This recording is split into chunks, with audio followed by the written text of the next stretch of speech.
মালদা সীমান্তের ছবিটা দেখুন, রীতিমতো উত্তেজনা সেখানে। বিএসএফ এর কাজে বাধার অভিযোগ, বিজেপির বিরুদ্ধে সেই অভিযোগ। কাঁটাতারে বেড়া দেওয়ায় বাধার অভিযোগ। মালদার কালিয়াচক সীমান্তে রীতিমতো উত্তেজনা।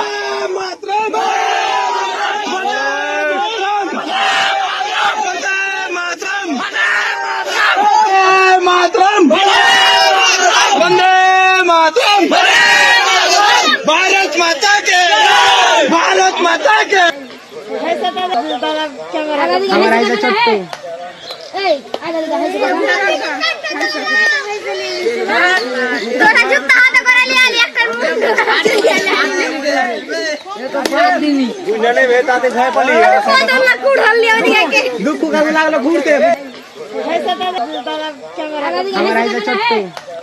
মালদা সীমান্তের ছবি দেখাচ্ছে, উত্তেজনা। বিএসএফ এর কাজে বাধার অভিযোগ, বিজেপির বিরুদ্ধে কাঁটাতারের বেড়া দেওয়ায় বাধার অভিযোগ।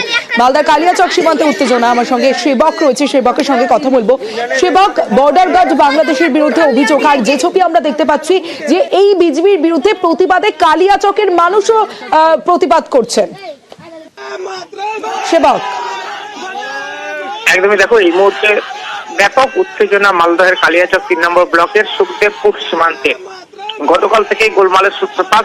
এই এলাকায় প্রায় 2 কিলোমিটারের কিছু বেশি কাঁটাতার বিহীন এলাকা, এবং সেখানে বিএসএফ এবং কেন্দ্রীয় পূর্ত সড়ক বিভাগ তারা বেড়া তৈরির কাজ করছিল। সেই সময় আপত্তি তোলে বিজেপি।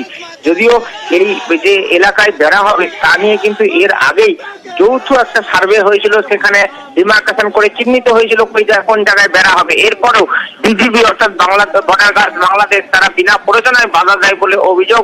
এরপরেই কিন্তু উত্তেজনা ছড়ায়। প্রচুর মানুষ, এপারের ভারতীয় মানুষ তারা হাজির হয়ে যান এবং তারাও প্রতিবাদ করেন যে কেন নিজেদের ভূখণ্ডে বাধা দিতে বা কাঁটাতারে বেড়া দিতে দেওয়া হবে না। এই ঘটনাকে কেন্দ্র করে কিন্তু উত্তেজনা আজকেও রয়েছে। আজকে 2 বাহিনীর তরফে আলোচনার পর ঢিমেতালে কাজ শুরু হয়েছে। যদিও উত্তেজনা ব্যাপক রয়েছে, কারণ আমরা যেটা জানতে পারছি সীমান্তের ওপারে বাংলাদেশের রাজশাহীর অংশে, শিবগঞ্জের অংশে, সেখানে কিন্তু অন্তত 1000-2 মানুষ তারা জড়ো হয়েছে, এমনটাই খবর। ওই এলাকায় বিজিবি একাধিক বাংকার তৈরি করেছে, এদিকে তৎপর রয়েছে বিএসএফ। সব মিলিয়ে কিন্তু সীমান্তে একটা ভীষণই তৎপরতা ছবি এই মুহূর্তে চোখে পড়ছে। এবং স্থানীয় মানুষজন মালদার বৈষম্যনগরে তারাও কিন্তু বলছেন যে কোনো মূল্যে যে সীমান্তে বেড়া তারাও চান, কারণ এই এলাকা নানা রকম ভাবে অপরাধমূলক কাজে ব্যবহার করা হয়। সেই কাজ ও সেই দুষ্টচক্র অবিলম্বে যাতে তাদের গতিবিধি রোধ করা যায়, এই জন্য সীমান্তে কাঁটাতারের বেড়া অত্যন্ত জরুরি এবং তারা বিএসএফ কে সহযোগিতা করবেন। যে কোনো মূল্যে এই কাঁটাতারের বেড়া করতে হবে এবং বিএসএফ এর পক্ষ নিয়ে স্লোগানও দেন প্রচুর ভারতীয় মানুষ। সব মিলিয়ে এই মুহূর্তে ব্যাপক উত্তেজনার পরিস্থিতি রয়েছে সুখদেবপুর সীমান্তে। বেশ সেবক। বাংলাদেশেরা আমাদের দেশে যে তারবন্দি করবে বা তারবাড়া করবে, সেই তারবাড়াটা করতে দিচ্ছে না। অনেক বাংলাদেশের ফৌজ ওরা বাধা দিচ্ছে।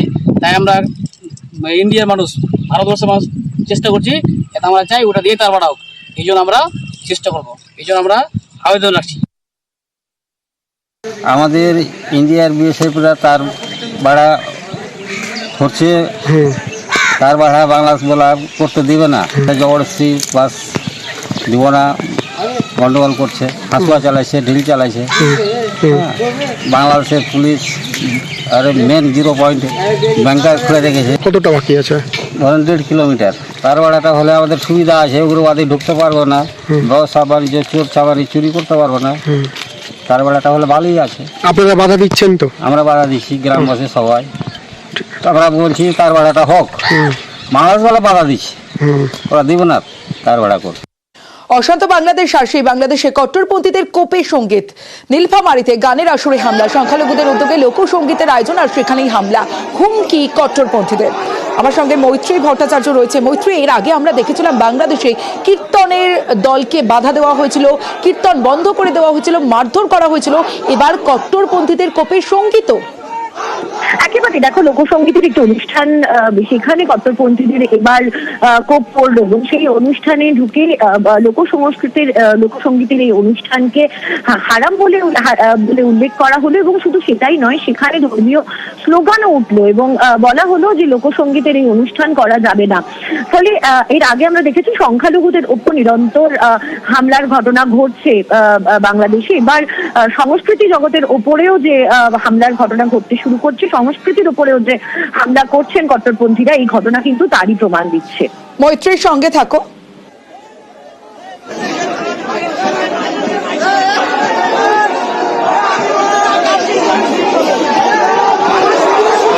বাংলাদেশের সংখ্যালঘু আক্রমণ চলছে, আর সেই সংখ্যালঘু রোষ, তার জন্য আটক হওয়া 95 জন ভারতীয় মৎস্যজীবীদের উপর নির্মম অত্যাচার, হাত পা বেঁধে নিরীহ মৎস্যজীবীদের বেধড়ক মারধর।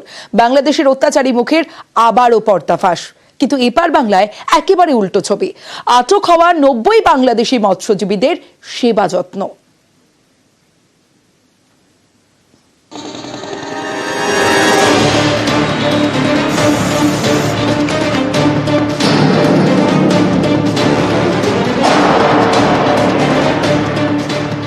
পঁচানব্বই জন ভাই যাদের আমরা ছাড়িয়ে আনতে পেরেছি অনেক কষ্টে। কয়েকজন খুঁড়িয়ে খুঁড়িয়ে হাঁটছিলেন, কয়েকজনকে মারধরও করা হয়েছে। বাংলাদেশের ট্রলার ইতিমধ্যে প্রায় মাসখানেক আগে আমাদের সীমানায় ঢুকে পড়ে।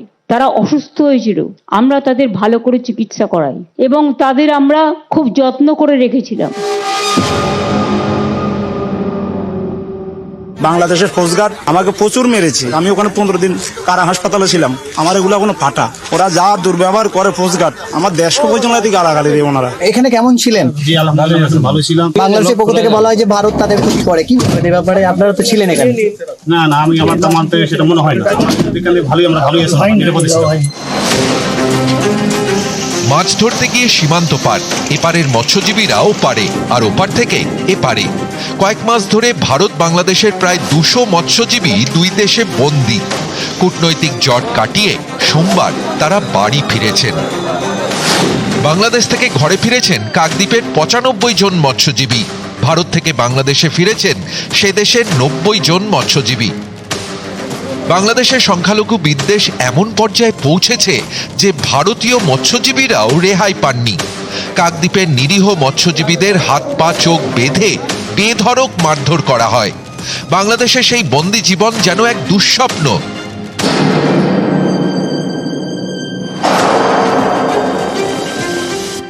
কয়েকজন খুঁড়িয়ে খুঁড়িয়ে হাঁটছিলেন, কয়েকজনকে মারধরও করা হয়েছে। তাদের নিয়ে গিয়ে হাত দুটো দড়ি দিয়ে বেঁধে রাখা হয়েছিল এবং তাদের মোটা লাঠি দিয়ে মারা হয়েছে। ফলে কয়েকজনের শারীরিক যে কোমর থেকে পা পর্যন্ত চোট, জামা কাপড় পরে আছে বলে বোঝা যাচ্ছে না, তারা কাঁদছিল। জেলে মারধর করে না, ওই যা করেছে স্পোর্ট গার্ড, ওই হাত বেঁধে আর পিছনে মেরেছে, শিরে বুড়লিয়ে মেরেছে, চোখে কাপড় বেঁধে রেখেছে। এমনি যখন আমাদেরকে কোস্টগার্ড ধরে তখন আমাদের খুব মারধর করেছিল।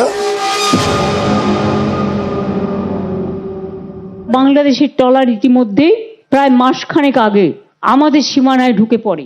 তারা অসুস্থ হয়েছিল, আমরা তাদের ভালো করে চিকিৎসা করাই এবং তাদের আমরা খুব যত্ন করে রেখেছিলাম। দুদেশই মৈত্রীর বন্ধনে আবদ্ধ থাক, এটা আমি নিশ্চয়ই চাই। অসুস্থ হয়েছিল প্রচন্ড, তাদের সম্পূর্ণ চিকিৎসা করে ভালোভাবে রেখে যাতে দেশের কোনো বদনাম না হয়, বাংলার কোনো বদনাম না হয়, আমরা পুরো সাহায্য করেছি। এখানে কেমন ছিলেন? জি আলহামদুলিল্লাহ ভালো ছিলাম। বাংলাদেশের পক্ষ থেকে বলা হয় যে ভারত তাদের ক্ষতি করে, কি এই ব্যাপারে আপনারা তো ছিলেন এখানে? না না, আমি আমার তা মানতে সেটা মনে হয় না। এখানে ভালোই, আমরা ভালোই আছি, নিরাপদে ছিলাম। নিউজ 18 বাংলা। বাংলাদেশের জেল থেকে মুক্তি, ঘরে ফিরলেন কাকদ্বীপের 95 জন মৎস্যজীবী। সাগরে তাদের সংবর্ধনা দিলেন মুখ্যমন্ত্রী। প্রত্যেকের হাতে তুলে দিলেন 10,000 টাকা করে। মৃত এক মৎস্যজীবীর পরিবারকে দেন 2 লক্ষ টাকা।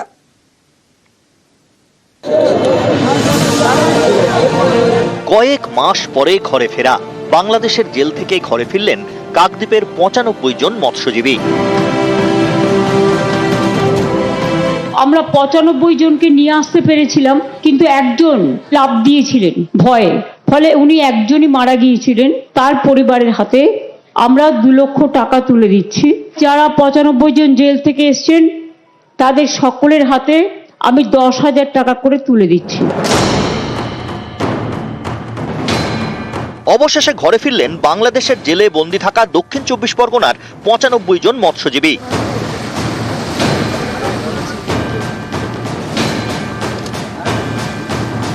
মাছ ধরতে গিয়ে সীমান্ত পেরিয়ে যাওয়ার অভিযোগে কাকদ্বীপের 95 জন মৎস্যজীবীকে আটক করে বাংলাদেশের উপকূল রক্ষা বাহিনী। এটা মাস তিনেক আগের ঘটনা। তখন থেকে বাংলাদেশের জেলে বন্দী ছিলেন কাকদ্বীপের 95 জন মৎস্যজীবী। তাদের ফেরাতে উদ্যোগ নেয় রাজ্য সরকার। 95 জন যে বাংলাদেশে জেলে আছে সেটা আমরা জানতে পারি, তার কারণ হচ্ছে আমাদের যেহেতু ওই কার্ডটার মধ্যে ট্র্যাক করা যায়। তুমি বলে দিও পরিবারকে ফিরে আসবে। এটা আমি নন্দিনীকে বলবো টু টেক ইনিশিয়েটিভ ইমিডিয়েট। বাংলাদেশে যেটা আটকে আছে ওদেরও ছেড়ে দাও, আর আমাদের যারা ভারতীয়রা আটকে আছে তাদেরও ছাড়িয়ে দাও। শেষমেশ জেল থেকে মুক্তি পেয়ে ঘরে ফেরা।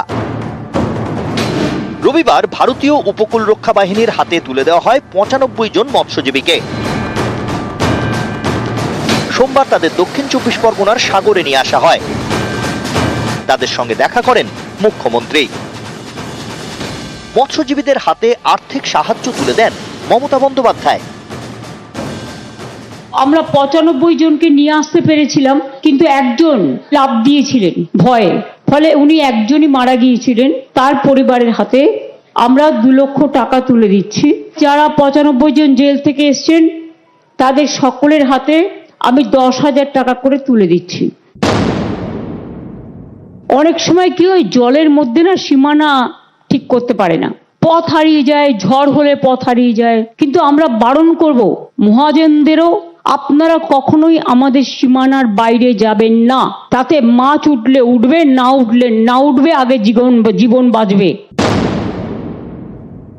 আমরা মৎস্যজীবীদের জন্য যখন খুব ঝড় জল হয় ওরা সমুদ্রে মাছ ধরতে যেতে পারে না, সমুদ্র সাথী প্রজেক্ট তৈরি করেছি। এটা জেলার মৎস্যজীবীদের প্রতি বছরে 2 মাস 5,000 টাকা করে 10,000 টাকা দেওয়া হবে। আজকেরটা কিন্তু আলাদা। এই প্রজেক্ট চালু হবে, 2 লক্ষ মৎস্যজীবী এর ফলে উপকৃত হবেন। মৎস্যজীবী বন্ধু একটা প্রকল্প করেছি, যাতে মৎস্যজীবীর মৃত্যুর পর তার নিকট আত্মীয়কে 2 লক্ষ টাকা দেওয়া যেতে পারে। 60 বছরের বেশি সেই মৎস্যজীবীদের 1,000 টাকা করে পেনশন দেওয়া হচ্ছে। মৎস্যজীবীদের লোনের সুবিধার জন্য ক্রেডিট কার্ড করে দেওয়া হয়েছে। নিউজ 18 বাংলা।